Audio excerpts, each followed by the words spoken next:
lupa klik subscribe ya, agar admin lebih semangat lagi uploadnya. Terima kasih. Penyesalan suami arogan.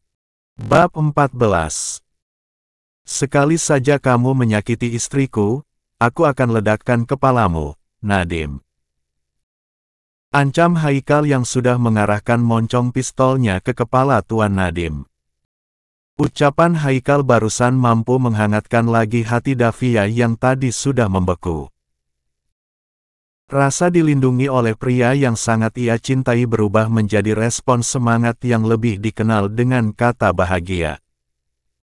Haikal tidak kuat lagi menahan dirinya karena nyawa Davia sudah terancam. Apalagi harga dirinya istrinya dipermalukan tepat di hadapannya. Jika tadi ia tidak bergerak untuk melindungi gadis itu, maka sekarang semuanya sudah kepalang basah, jadi mandi sekalian saja. Itu yang ada di pikirannya saat ini. Davia yang tidak ingin mengotori tangan suaminya dengan darah bajingan di depannya itu memikirkan sesuatu untuk mengakhiri pesta yang berubah menegang malam ini, bahkan terasa mencekam di antara para kumpulan sarang mafia yang sudah siap tangan mereka masuk ke dalam jas mereka untuk mengambil pistol demi melindungi bos masing-masing.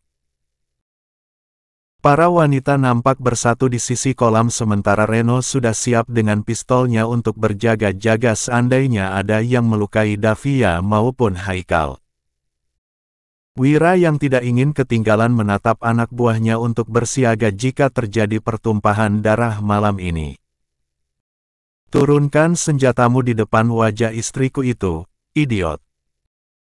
Ancam Haikal sekali lagi sambil melirik istrinya yang terlihat tidak gentar sama sekali karena hati Davia yang sudah diliputi rasa malu dan amarah saat ini. Davia membaca doa meminta pertolongan Allah agar melindunginya dari bajingan di depannya ini. Ia menendang alat vitalnya Tuan Nadim hingga pelatuk dari pistol Tuan Nadim itu meletus juga mengenai tubuhnya Davia hingga ia harus jatuh ke kolam renang dan Haikal yang tidak terima melepaskan tembakannya, namun Arlan lebih dulu mendorong tubuh Haikal agar tidak menembak Tuan Nadim. "Nu!" Pekik Haikal begitu melihat Davia tertembak lalu jatuh ke dalam kolam renang yang cukup dalam itu. "Jangan Tuan!" Arlan mendorong tubuh Haikal hingga tembakannya tidak mengenai Tuan Nadim.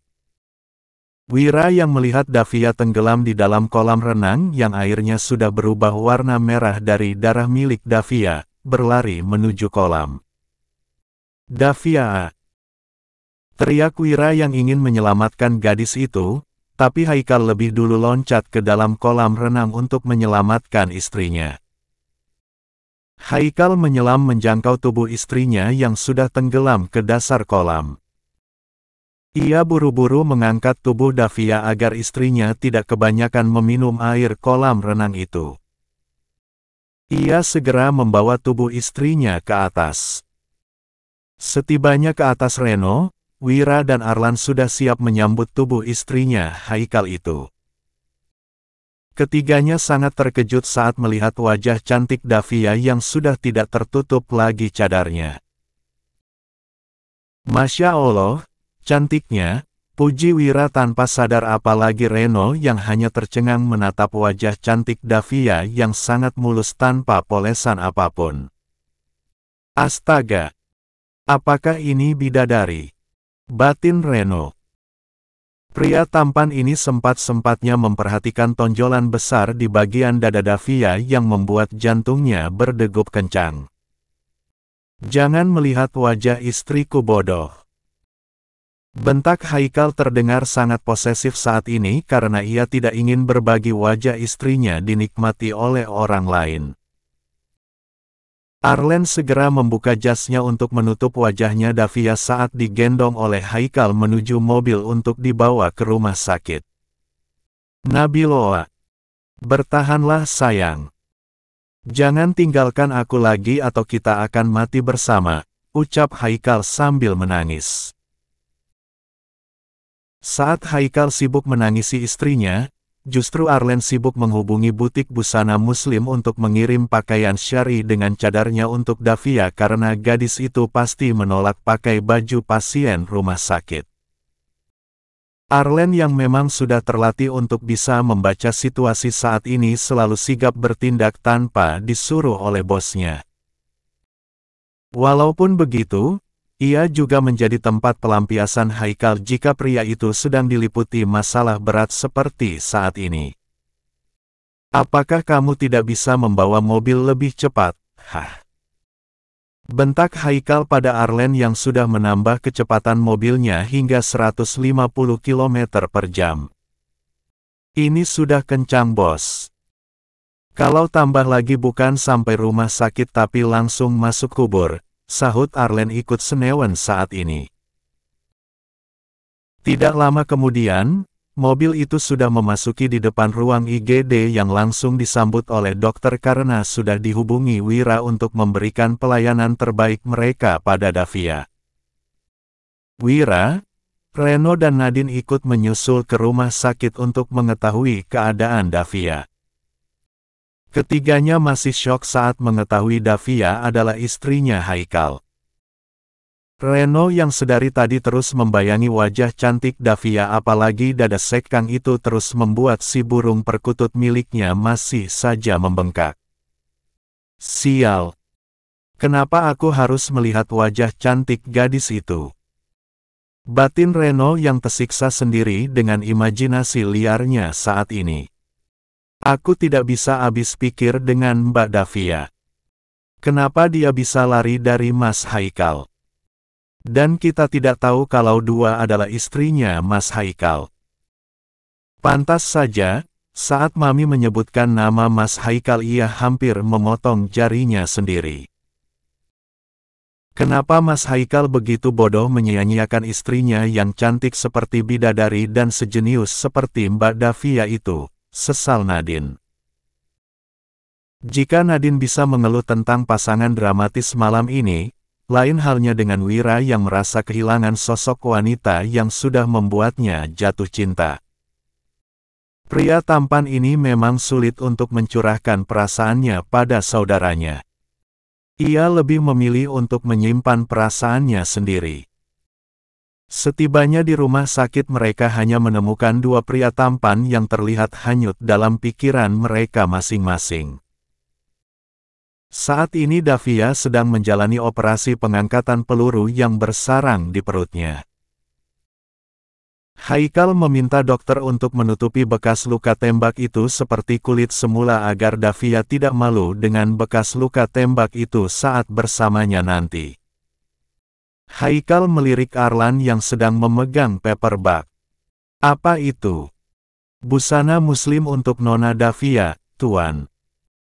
Ini sudah satu paket dengan cadarnya dan ada juga pakaian dalam wanita semoga cukup di tubuh Nona Davia, ucap Arlan. Tumben cekatan. Apakah kamu melakukannya karena naksir dengan istriku? Tanya Haikal yang mulai cemburu pada siapa saja pria. Sekarang baru merasakan enaknya jadi pria bucin. Makanya jangan dianggurin tuh bini. Dilihat pria lain jadi panas dingin sendiri, gerutu Arlen. Haikal tidak ingin menanggapi ocehan asistennya. Ia fokus menatap pintu kamar operasi yang sejak tadi belum juga padam lampunya.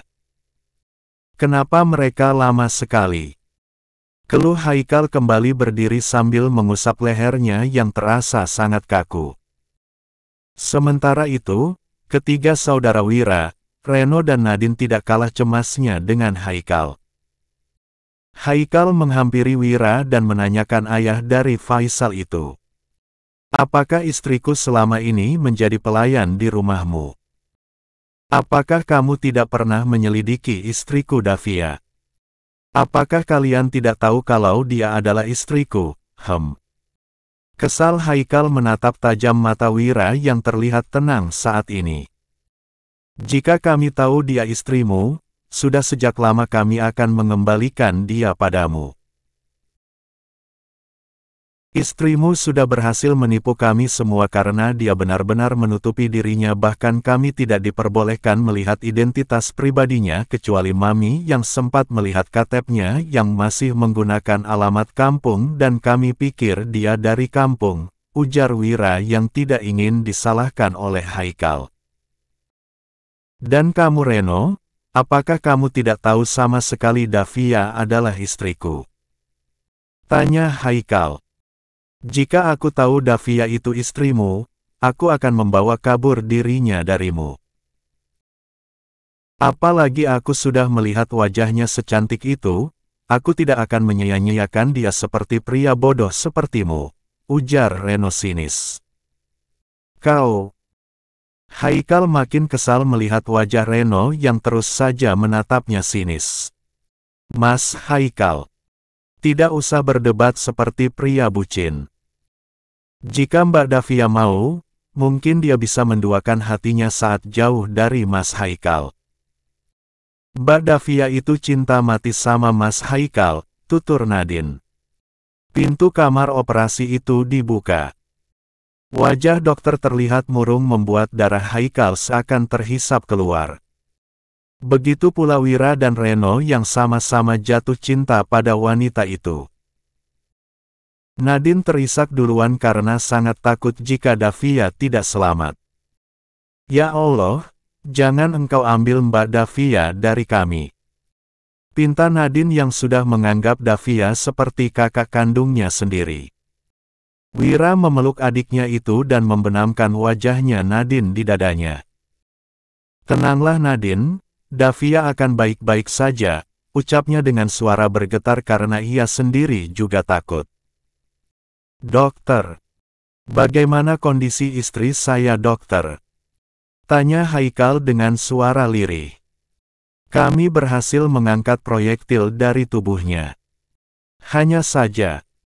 Ucapan dokter melayang di udara membuat Haikal dan lainnya menjadi kesal. Lanjutkan saja ucapannya dokter. Kenapa jadi tersendat-sendat begitu, kayak mobil kehabisan bensin saja? Geram Haikal makin tertekan.